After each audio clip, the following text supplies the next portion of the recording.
Good evening, everybody, and welcome to our Standards Committee for this evening. Good evening to those people who are joining us online. Hope you can all hear and see us okay from there. Everyone all right with that? Yeah. Lovely. Thank you, Councillor Rowley. I'm going to make the assumption that everyone else on there can also hear. Yeah, that's fine. Yeah, thank you. Yeah, lovely job. Thank you very much indeed. So, without further ado, let's make a start on this. Leanne, Rowley, any apologies for absence? Yes, one from Councillor Morris and one from Richard. Lovely, thank you very much indeed. Item 2 on the agenda, declaration of interest. Those of us that are joining online, any declarations of interest if you're online for us? No. Lovely. No. Thank you very much indeed. Item 3 on the agenda, minutes of the previous meeting. First of all, for accuracy, and that's pages 3 to 8 for us. So page 3, page 4, page 5, page 6, page 7, and page 8. And then matters arising, page 3, page 4, page 5, page 6, page 7, and page 8. In that case, then thank you. I'll sign those off for us. Item 4 on the agenda is chair's announcements, and I've got no chair's announcements for this evening. Item 5 on the agenda is our group leader discussion. So thank you for those leaders who've arrived here tonight with us. I think with the apologies presented in the reports, we've got 100%. So if I can just go back to really the idea of inviting yourself along.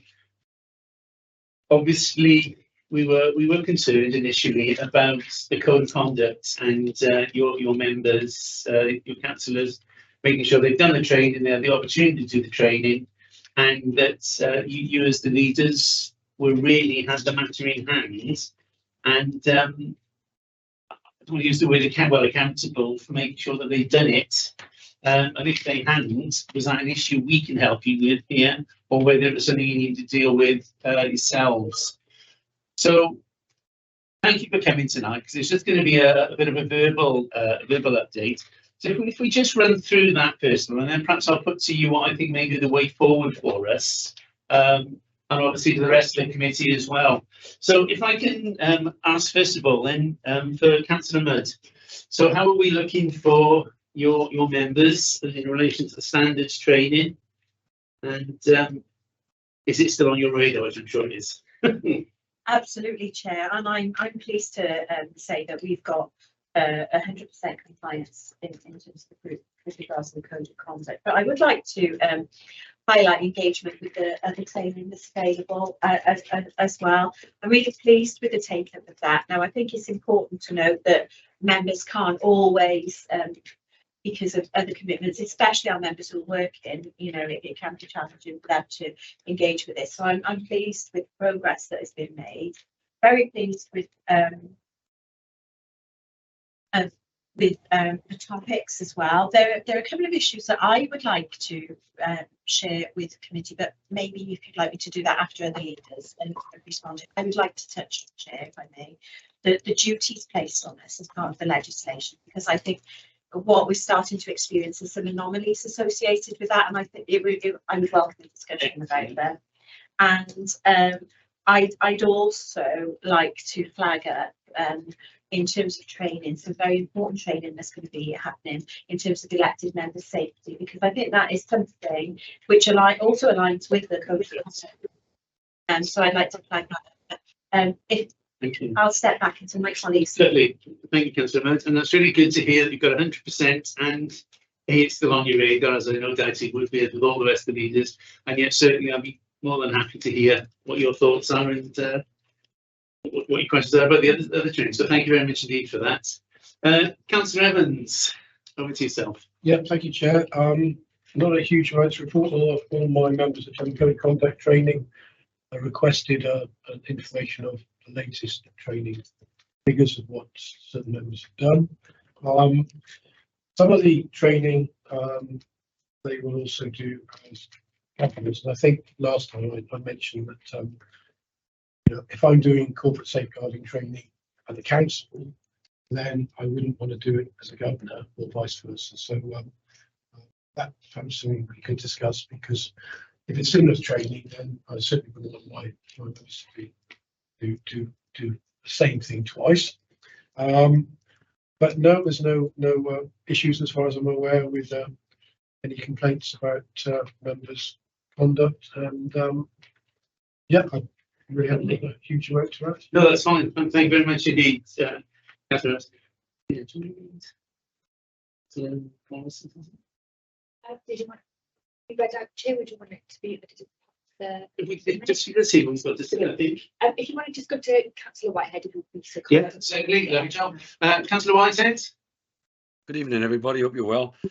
Yeah, same as really. I think Councillor Mudd has made an important thing about member safety, and obviously I'll leave that to her to lead on that.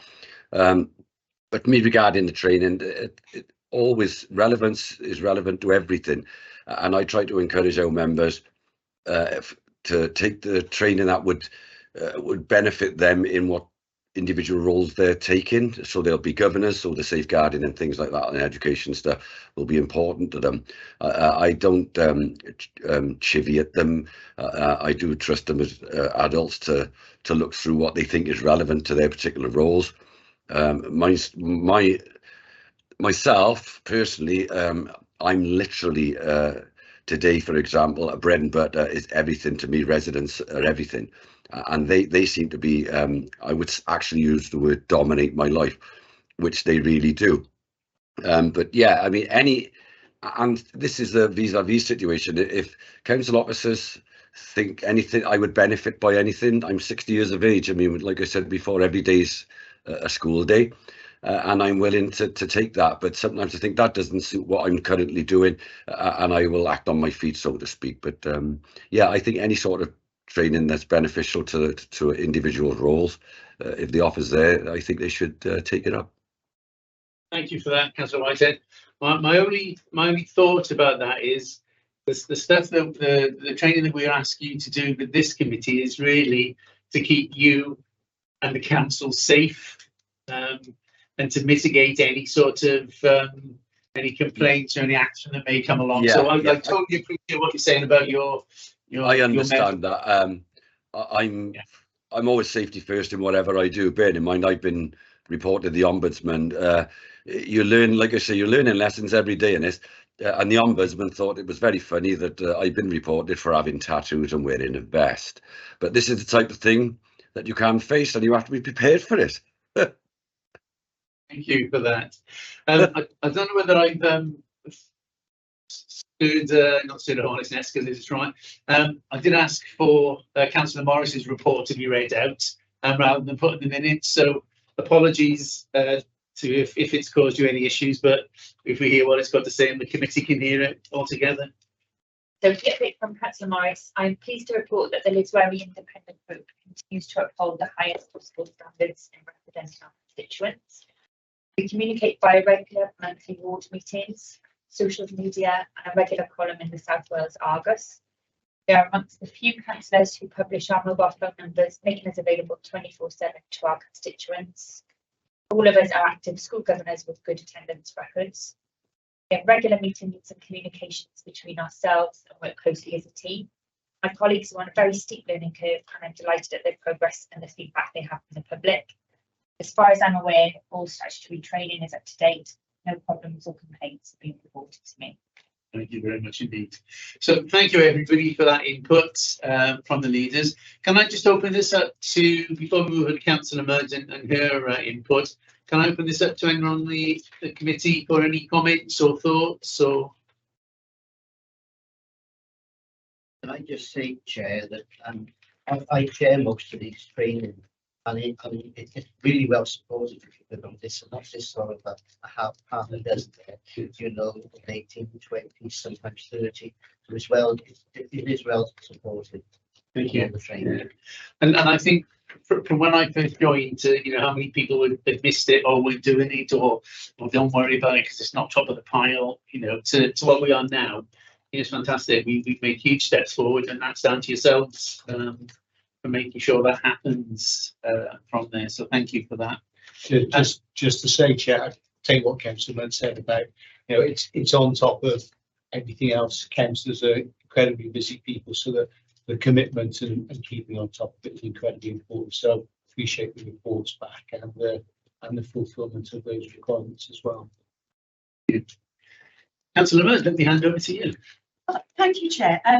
Firstly, I just like to share with you that a programme of member development is being offered to elected members on member safety. Now, from a personal perspective, I think this aligns with the code of conduct training as well. So the code of conduct training is very much about principles, about behaviours and things like that. But we also need to be conscious as elected members when we're dealing with members of the public that sometimes we may find ourselves in situations where we're exposed to risk. So I'm very pleased with a programme that Leanne has been developing along with the monitoring officer to help support this, and this will be rolled out soon. And for me, this is a really important element which aligns to that code of conduct training, and I think I certainly be encouraging all of my group to attend this training because it's really important. I'm pleased to say that we've also got plans to roll this out for our community councillors as well, because we do know that our community councillor colleagues can also be exposed to risk in the community, and it's something that safety should be paramount, shouldn't it, for everybody? So I just wanted to flag that up and how seriously we're taking it, really. And thank you for that, and that really is important from that side of it. A very hypothetical question: do you think there will be a big take up for it with your members? Absolutely. Absolutely. I think it's a particular help, I think, to those members who might be the only member in board, or where there may be members from different political parties in board. So they might, when they're engaging in casework, that it might just be them, certainly for those people who have a great degree of public profile, so for the cabinet, for example, it's absolutely essential. We have had there have been a number of incidents where members have been at risk, and it's really important that everybody undertakes this training. But we're also hearing from our colleagues who are also community councillors as well how much the community councillor colleagues would value that. So I think there'll be a good, really good uptake, and I'm sure Matthew would say the same. Yeah.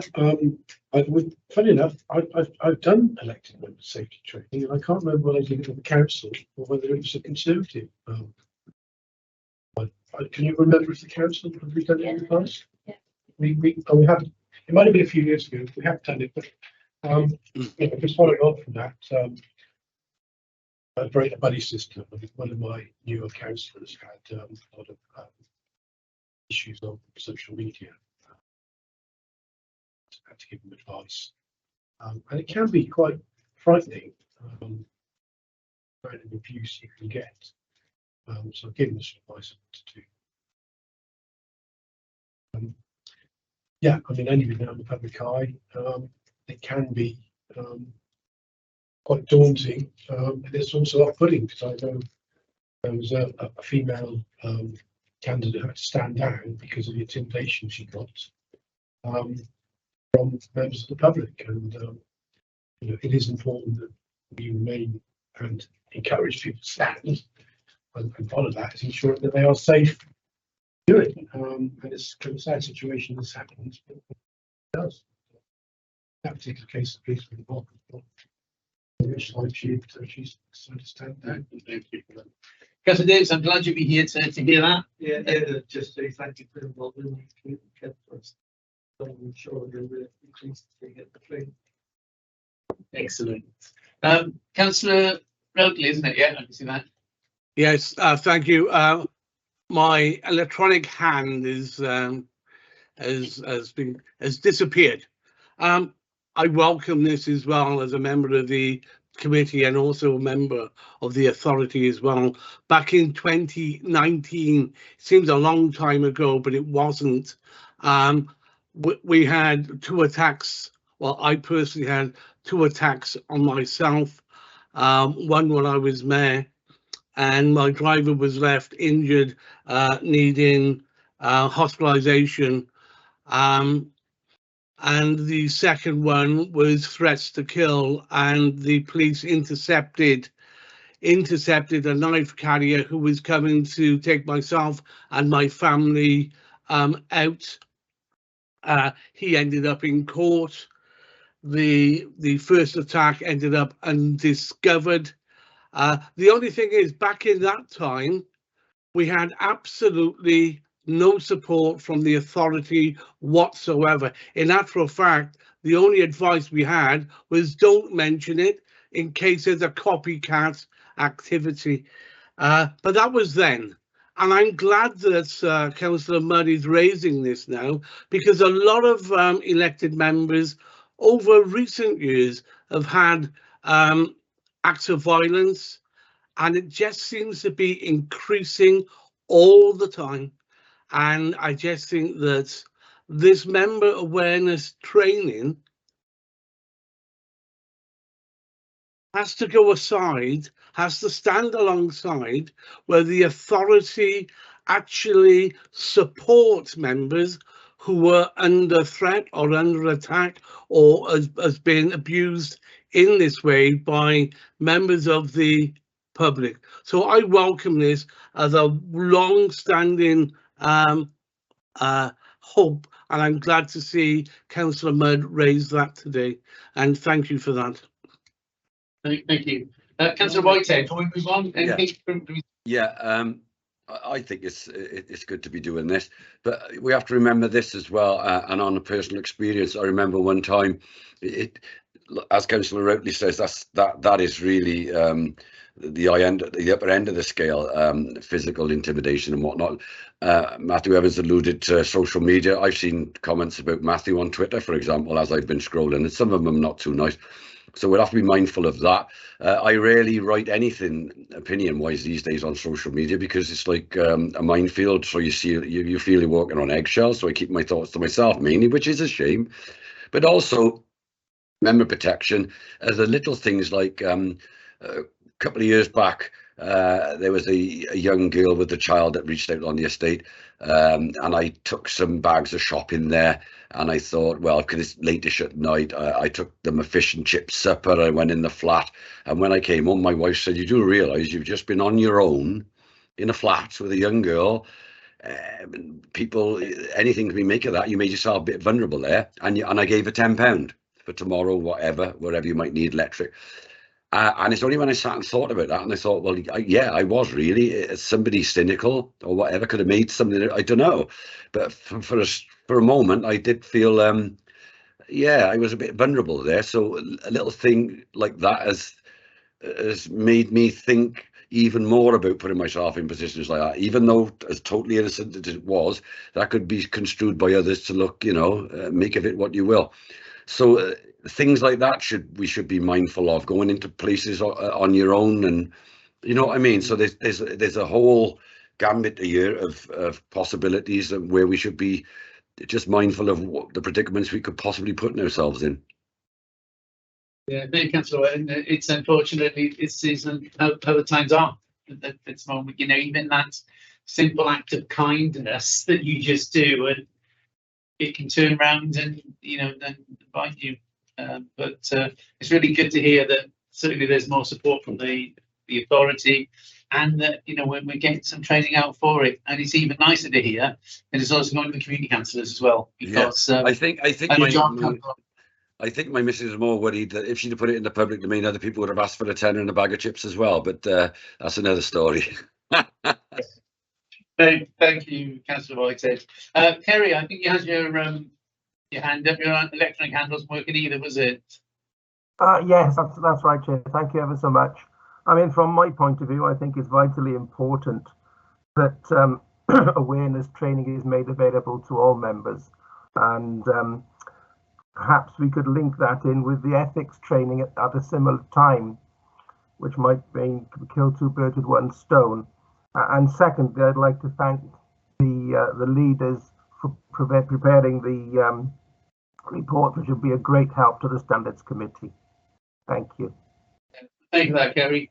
And I'm going to propose it in a moment, perhaps the way forward, rather than inviting the leaders, you know, at every other meeting or whatever, to have potentially a written report in 6 months, and then perhaps a personal attendance in 12 months. First of all, I don't know what the committee's thoughts on that, and then obviously the leaders' thoughts on it. I welcome the opportunity to attend in person. No, that's it, And I can do whatever you like. No, this Can I just? you can, Just yeah, as you part can. of the Yeah, please statutory do. framework, there's a Yeah. recommendation that at the start of each year, Right. the committee meets group leaders and discuss how we're going to do things at the start of the year. So Right. I think we've probably done for this year, haven't we? So perhaps when we meet in April, we can We can do the agree invite then. how we're going to Yeah. go forward again next year. Lovely. Helps. I know that does. Thank you very much indeed, yeah, from that side of it. So just in case any of you didn't hear what Liz was saying about the legal side of it, to meet at the start of the year, financial The council council, meetings are April, yeah. with the leaders to see how we're going to move forward throughout the rest of the year. So I think that's an excellent idea. I too welcome, Councillor, about the fact that we're getting some interaction and raising the standards, the profile of the Standards Committee. I was extremely lucky enough to be invited to the Community Council Liaison meeting about a fortnight ago, which really keeps this committee in the limelight. And for me, you know, it's something I can say, well, community councillors, obviously John represents them on this committee, but, you know, we are here and this is who I am, and, you know, it's there and open. So it was a great pleasure to do that. And I think trying to raise our profile is something that, you know, we can start to build on within the remit of what our actual remit is from there. Before I ask our leaders if they want to go or if they want to stay, anything else from the committee? No, I've just caught Councillor Mudd's hand out of the corner of my eye there. If I may, Chair, I would like to raise something which is somewhat of an anomaly with the legislation, and we've discussed this as well, and I've discussed it with Matthew. But I think a challenge for us as group leaders is the requirement to be accountable for our group members. Yet, if a complaint is made to the Public Service Ombudsman, we will not be made aware of that because of the confidential nature of it. So it could well be the case that we're required to attend and be accountable without actually being aware that something has actually happened. And I don't think this is the intention of the legislation at all, but I think in practice this is an anomaly that arises in terms of the application of it. And I just wanted to raise that with the committee so that there was a general awareness of it. Certainly something that Matthew and I discussed. I don't see a quick fix or easy for it for us to resolve it, but I did want to flag it up because in principle the legislation is really positive stuff, isn't it? But the practical application of that does raise some anomalies for us. Yeah, and I understand what you're saying. You could come here, tell me everything's great, and we've got other information. Liz, yeah, I'm just going to say I think the statutory guidance which I'm reporting on this evening gives you some comfort in relation to what your duties are. I'll send you a copy of it because I think it would be very helpful for you to have that. It's very important for you to see it, but it does clarify that you're not responsible for your members. They're responsible. But we're accountable. It's a different thing. It's your duty is to encourage good conduct and report back.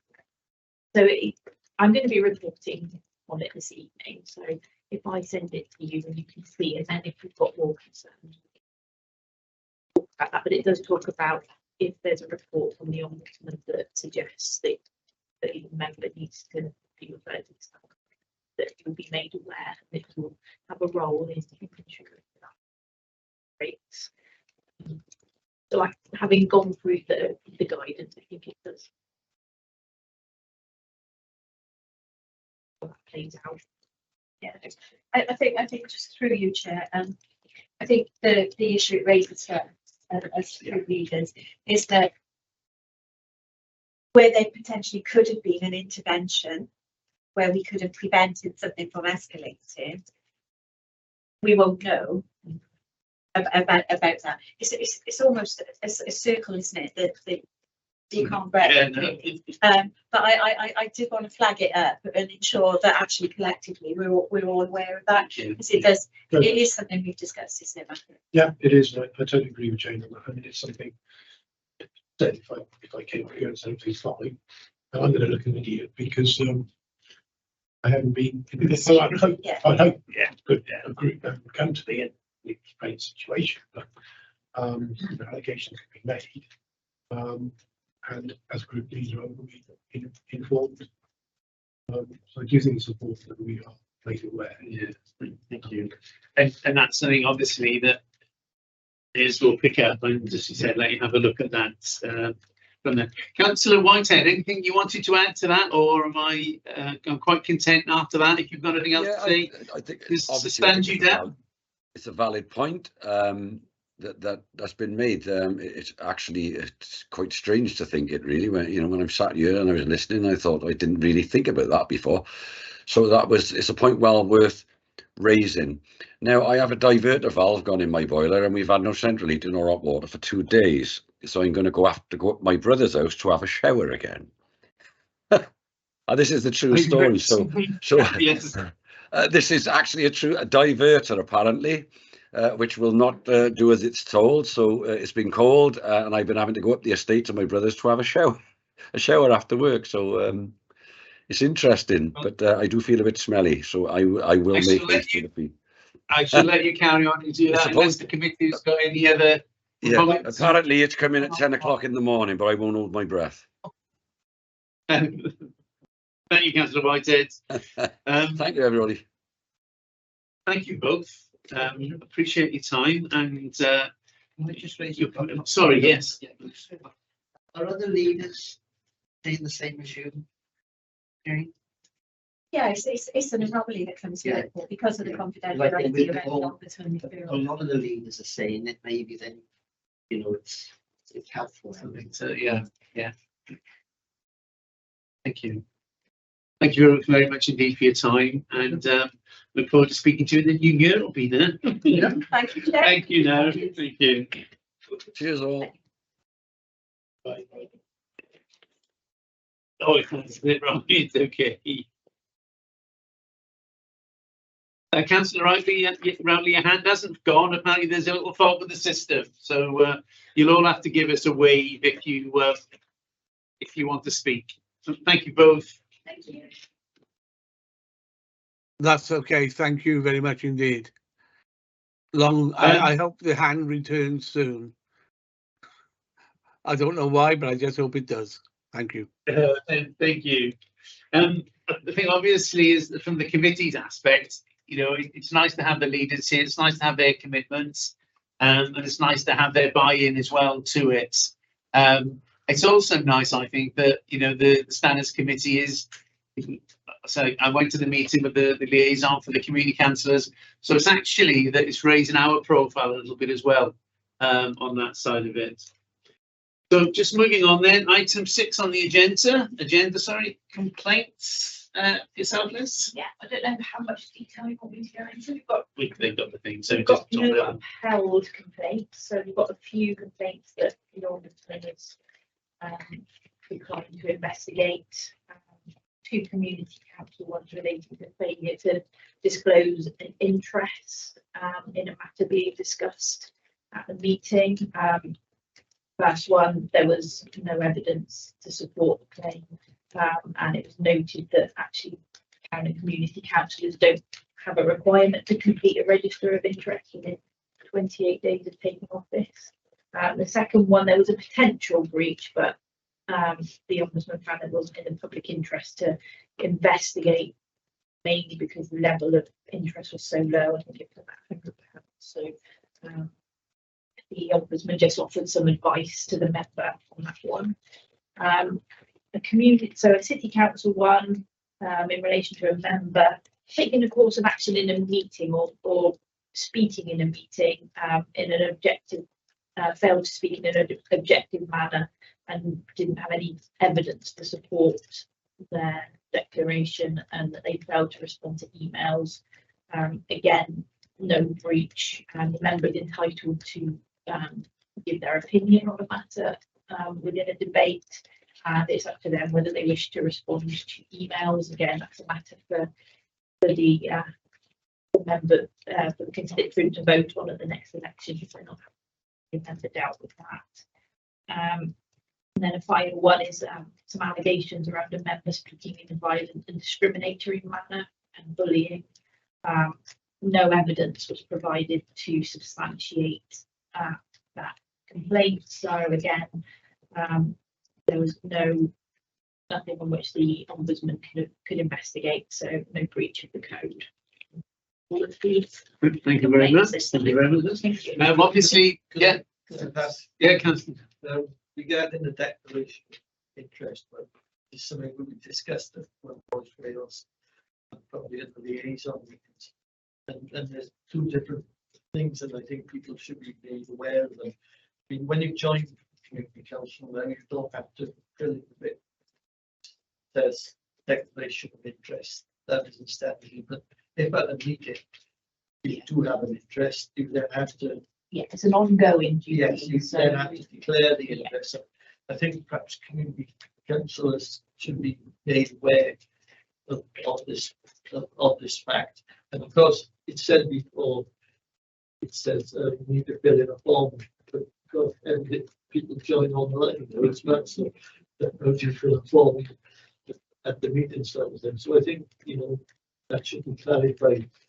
Well, that's where people are perhaps going on. I think, yeah, I mean, clerks should be monitoring that aspect and providing advice to their members at meetings, but I do think there might be some argument for some code of conduct training for community council members, and I was going to raise that anyway. I think we haven't done that. I think it would be a good idea to offer it.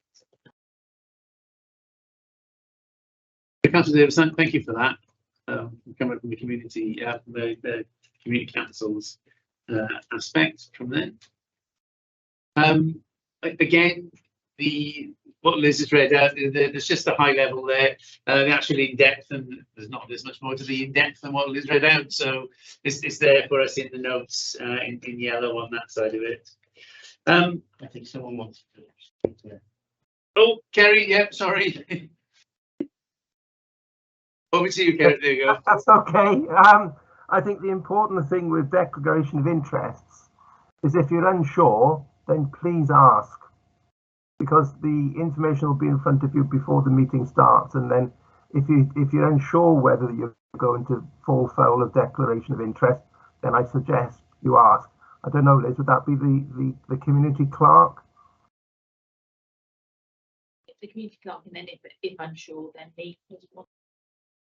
Yeah, because if you're in any doubt, then the best thing to do is ask. Then you help yourselves. Then I think. Thank you. Look, just to make sure I've not missed anyone else is waving at me, but I haven't got Liz saying you missed somebody in my ear, so there can't be anybody. So thank you for that, Liz. Item 7 on the agenda: Welsh Government statutory and non-statutory guidance. So this is what Liz was alluding to earlier on with Councillor Mudd.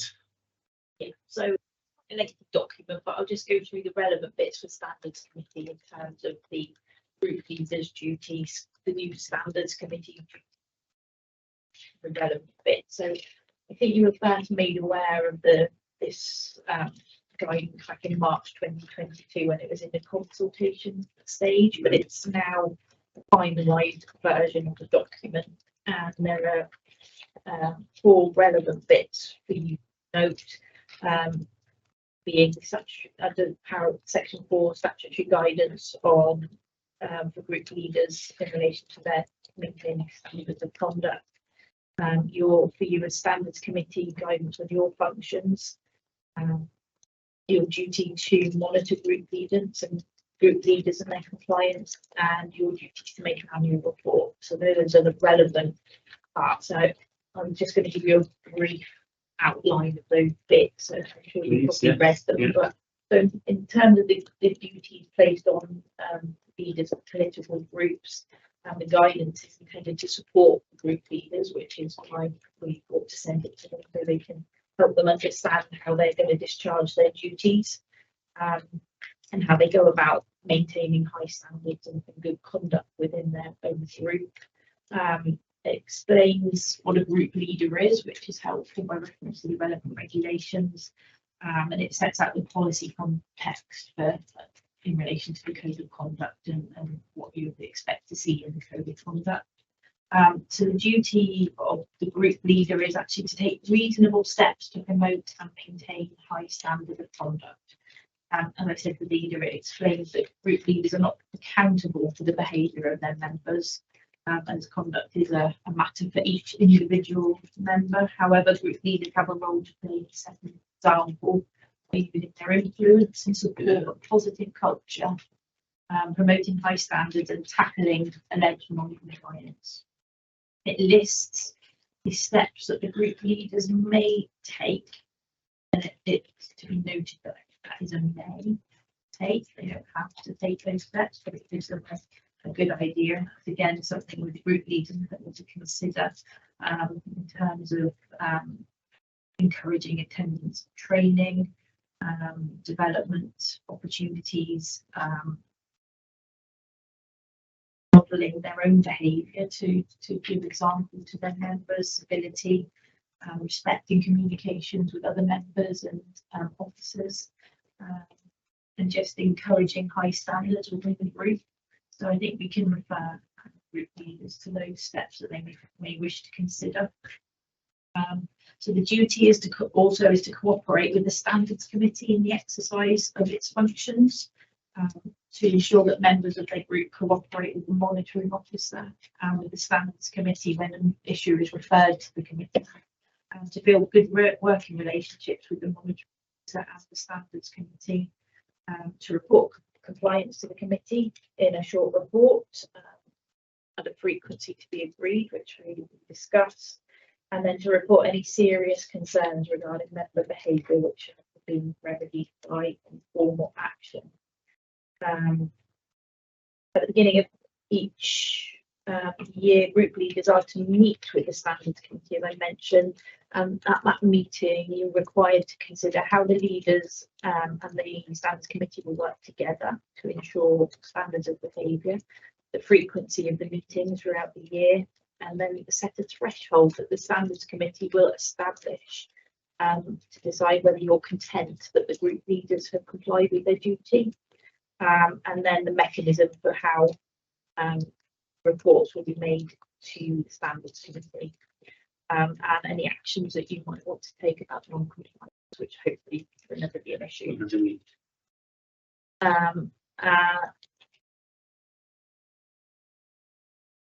So the last point is if a member is in breach of the code and disciplined by the committee, the leader must support that action. That is section 4. Section 5 is just a mirror of that, and it just sets out the functions of the standard committee, which we've just gone through. Other bits to note is that you have a role to play in governance arrangements with regard to gifts of hospitality. And there is a suggestion that there's an all Wales approach to that in terms of the level to be set, and I think ours is £25 at the moment, which is in accordance with the Welsh standard, but whether the committee wants to keep that under review, that's something to consider. Section 6 deals with standards committee to monitor group leaders' compliance with their duties.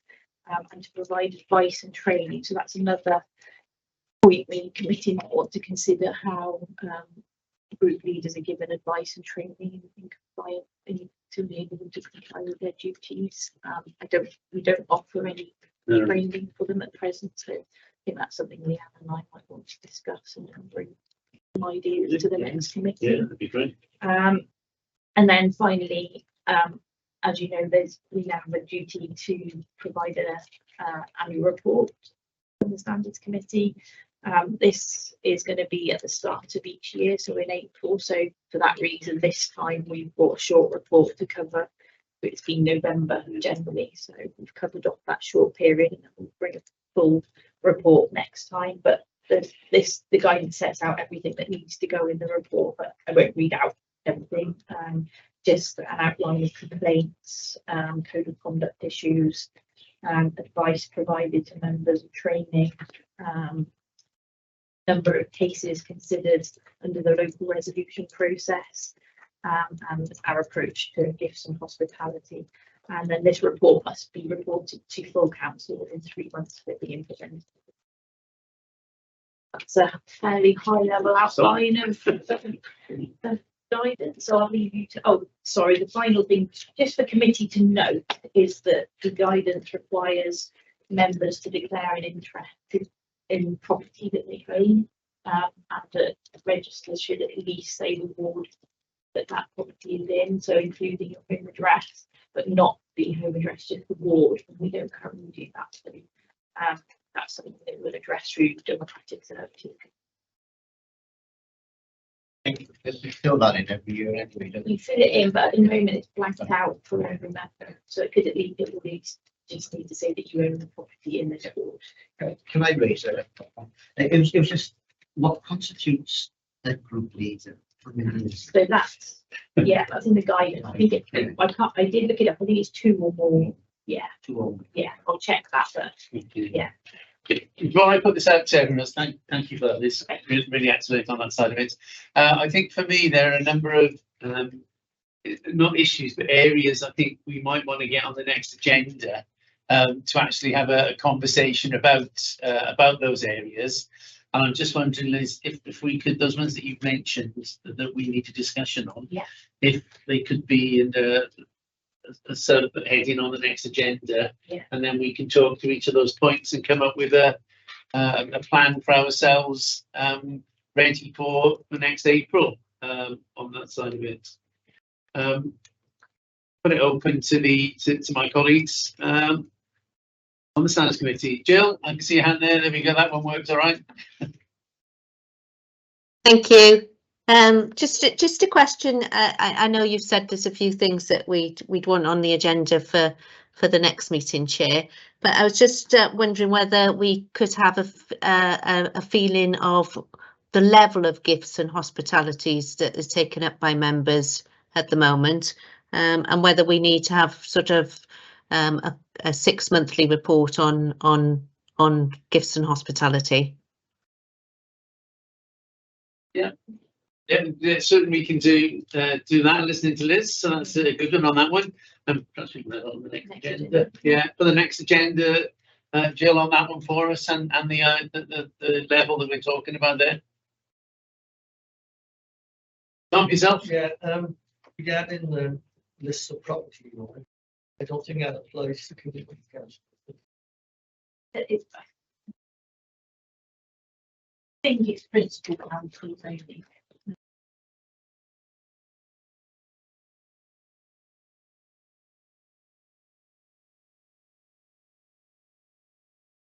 This is members, so perhaps that's something we need to clarify. This is something that we've gone over with Voice Wales as well, to support. Yeah, when you become a councillor, I think they've been deemed as a no, you can put it in, but it's not statutory. I think, as we just said, actually, in the complaint report, there isn't a duty on community council members to fill in a register of interests. Unless it's, Clarification. yeah, I think. You look at stop cases being brought up here. Yeah, I think you'd only have to raise it if there was something, say, for example, a planning issue being raised at your committee when it affected your own address and you've then got an interest. I agree that, but just given the living where you might own several properties. Yeah. Whether you have to bear this or not. You really don't. To make sure you do.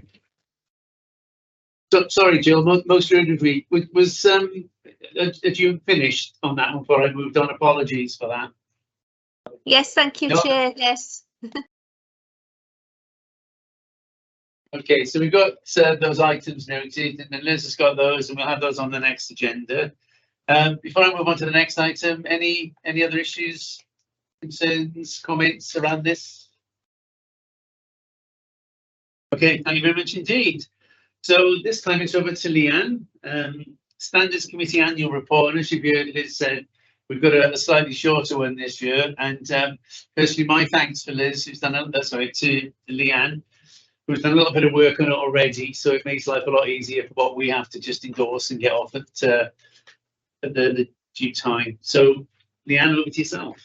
Yeah, so following on from Liz's presentation, really, under the Local Government and Elections World Act 2021, Standards Committee are required to make an annual report. New requirement is to make that report after the end of each financial year. So the statutory annual report must describe how the committee's functions have been discharged during the previous year, and in particular must include a summary of any reports, actions or recommendations made or referred to the committee. The annual report must also include an assessment of the extent to which the leaders of the political groups on the council are complied with their new duties to promote and maintain high standards of conduct within their groups. A copy of the Standards Committee annual report must be provided to the Ombudsman and also to all of the local community councils. So the last time we considered the annual report was November 2022, and that covered the 12 months preceding that.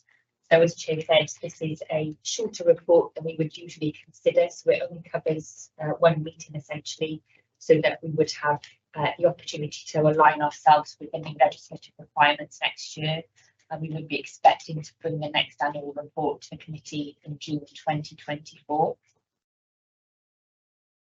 I think that is it for the context for me, Chair. So to you, any comments? Thank you. So first of all, thank you for that, Leanne. Any thoughts, comments, or issues from my colleagues on the Standards Committee?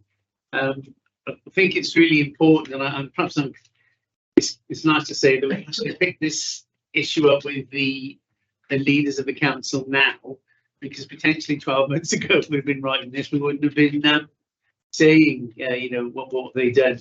So I think there's a really good positive start to this, is that we are now engaging with them, even before the necessary changes have come along. So just my thoughts. Anyone else? Any thoughts on that? I think it's a really neat document, helpful summary. And yeah, gives a nice context as well. So I know it's a bit of a mark in the sand because we're moving to a new timescale, but no, it's nice piece of work. I've only got one plea. Can we have a table of contents at the front? I've got one or two typos and formatting issues, but I won't go. I can pick them up with you separately if you want. But no, it's a nice piece of work. Thank you. Just to myself from this, Leanne, this is going to the council. When will this go to the council now? Because the last one was November. Yeah, okay. On that one. I know last year, Councillor Hurricane picked this up, didn't he, and presented it. Are we going to do the same? I know it's not on the committee. Are we going to do the same, just asking another councillor, or? Yeah, that would be.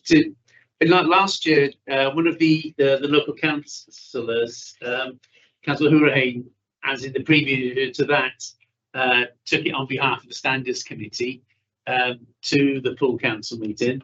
Are we content that we ask one of our council colleagues to do that, or does anybody have a burning? If they have a burning impression, it goes themselves. It can be presented. We can do it ourselves, but you could, yeah. So as chair of the committee, you're welcome to come along. Yeah. I mean, I'm perfectly happy to go along, but if Councillor Cochrane would, I mean, it's Yeah, it's not a problem. It's not a problem. I just wanted, because I'm in the chair. okay. Like the presiding. Councillor Routley. Yeah. I mean, to be perfectly honest with you, the more I think about it now, actually, we're raising our standards. Sorry, we're raising our profile with everybody. And I'm just thinking aloud now, and I don't know what my colleagues' thoughts are, is that, you know, maybe the chair of the Standards Committee ought to go and present it, just to show that continued liaison with everybody else. Any thoughts? I'll see a couple of nods. Any thoughts coming back from that from yourselves? I can seem sensible. There is a principle in that, if you like, we sit independently from the council body, so it sends a message about us for a second, that sort of stuff. Yeah. Just need an invitation. The thing is, some members might want to ask a question. That's right. Yeah. And I think, as I've been saying, we've been trying to build relationships now, and perhaps, you know, seeing the chair of the Standards Committee might just make people think, oh, actually, you know, we are now taking this a lot more. We haven't taken it seriously before, but there's actually a little bit of commitment from the other side. You know, you're asking us to do all this training, but actually, what's coming back from yourself? Well, actually, you know, chair of the Standards Committee can go and say, Councillor Cochrane, many questions and things like that. So, if my colleagues on the committee are happy with me to attend, I'm more than happy to go. We'll do it that way this time. Well, it's a real big thing, though, standards, isn't it? You know, Yeah. Yes. Councillor Routley, is it? Yeah. It is, yes, and just a point of procedure, maybe Liz or someone else or Leanne could answer this. Would you need to be summoned to the council to give it, or can you just turn up? We just mentioned that. We think it probably need an invitation from the leader, but we'll pick that up with her at the next. So you'll sort that. I think it's a good idea because it shows that the Standards Committee is functioning and meaningful and relevant. So yes. Thank you. So I shall leave that in Liz and Leanne's hands to get me an invite to that. So thank you for that and the contributions from there. Item 9, adjudication plan for Wales, verbal updates from Liz once again. I'll just put this on here because I thought it might be interesting for members to see what's happening with the adjudication panel. We had an interesting report from the Ombudsman last week at the Monitoring Officers Group, just highlighting the cases from the year, and I think it's of note because there are a few more than you'd normally expect. And one of the cases is of particular interest because there's a new ability for the Ombudsman and the Tribunal to the Ombudsman to make an interim report and the Tribunal to make an interim order in respect of misconduct. So I'll just give you a quick outline of that one, which is of most interest, I think, probably. And it relates to a member of Ceredigion County Council who it was alleged to have made approaches to various different individuals. So, for example, made welfare checks to a vulnerable widow at her home, made harassing remarks and behaviour towards another individual akin to stalking, made offensive remarks to members of staff of a sexual nature, and made unwanted visits to a much younger woman at night, visits to another woman. So in order to make an interim finding, the case tribunal needs to consider all of the evidence available and make a prima facie, decide whether there's prima facie evidence that the respondent has failed to comply with the code. This is in advance of the Ombudsman actually having been able to finish their investigation. Whether the nature of the breach of the code is likely to lead to disqualification, and whether it's in the public interest to suspend or partially suspend the respondent. So in this case, obviously the Ombudsman would have taken quite a long time to complete their investigation and the safeguarding issues in relation to this member in terms of the breach of the code. The panel considered all of the evidence they had available to it and did actually decide that there was a recommendation case that the member had undertaken this behaviour.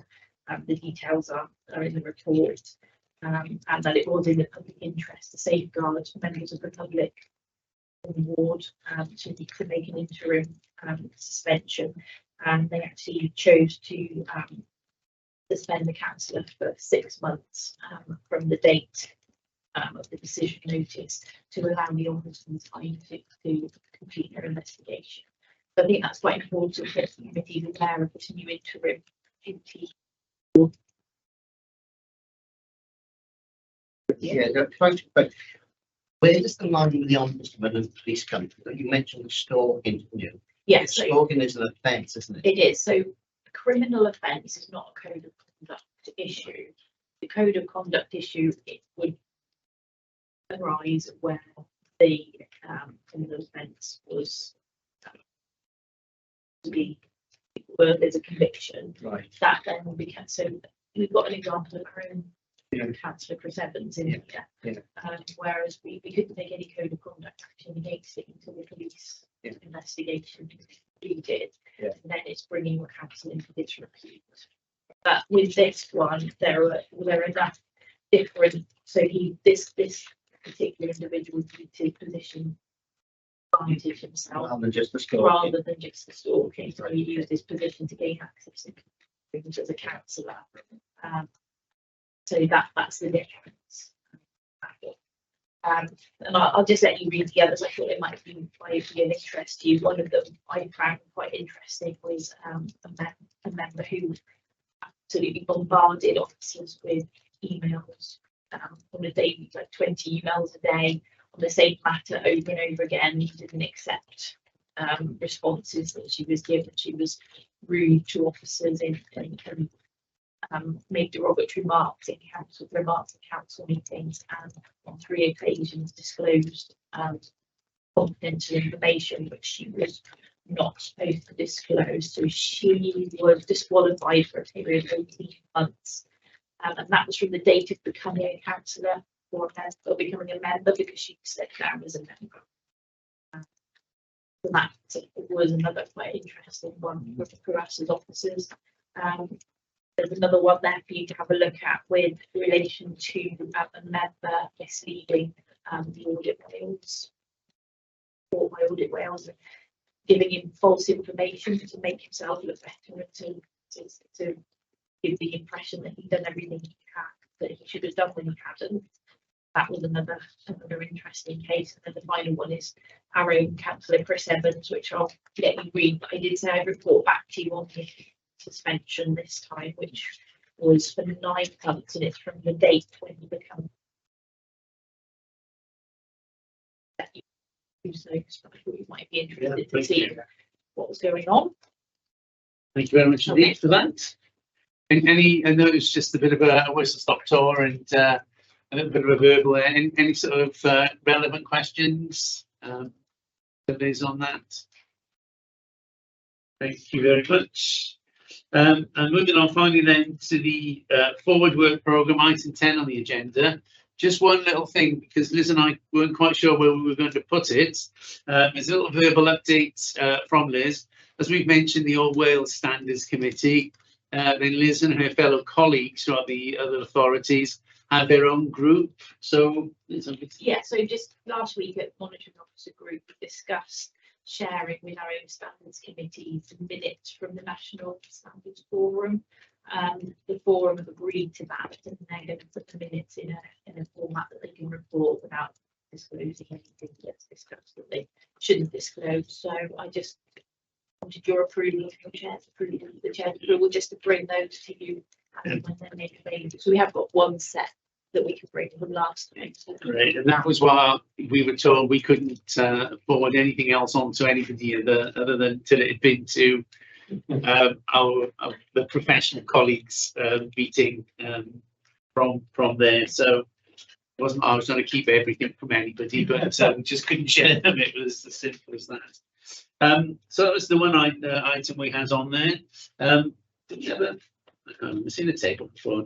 I think the forward programme for us, for my my sort of top of the pile, is this work that we need to do in relation to this new code of conduct, this new Orwell standards policy that's out there, and get that as we will to have it minuted and really spend some time trying to get to the bones of that and make sure A, that we understand it, and B, the implications of it and how they're going to sit with us as a standards committee.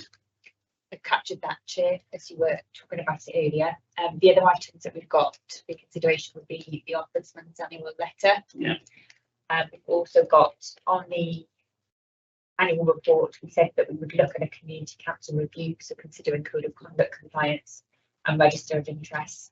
And I've also captured Jill's suggestion on the 6-monthly report on gifts and hospitality to members. So I certainly think there's a few more things starting to build on this now, rather than just saying, oh yeah, we've got nothing to do. There's plenty of work out there. And I'm just wondering, with the comment that Jill made about the 6-month review of that, if we link that in with the the statutory guidance and non-statutory guidance, our first two items to get to grips with, and then the other two perhaps on the next agenda from there, if that's doable. So that's really we've got statutory guidance and gifts and hospitality. for the next one, yeah. Could we consider the annual ombudsman letter, just so Yeah, that would tidy that tie up, it all up, yeah. and everything else then we'll put on the next Lovely. agenda. And the annual ombudsman's letter, and as just in case you didn't hear Leanna say, it just tidies everything up for us and keeps it in one place from there. Before I close over to my colleagues, any other thoughts, issues, comments from there? In that case, thank you very much, everybody, for this evening. For those of you that are travelling, obviously a bit better than when I travelled here, have a safe journey home, and we will speak to you all at the next meeting. So thanks, everybody. Much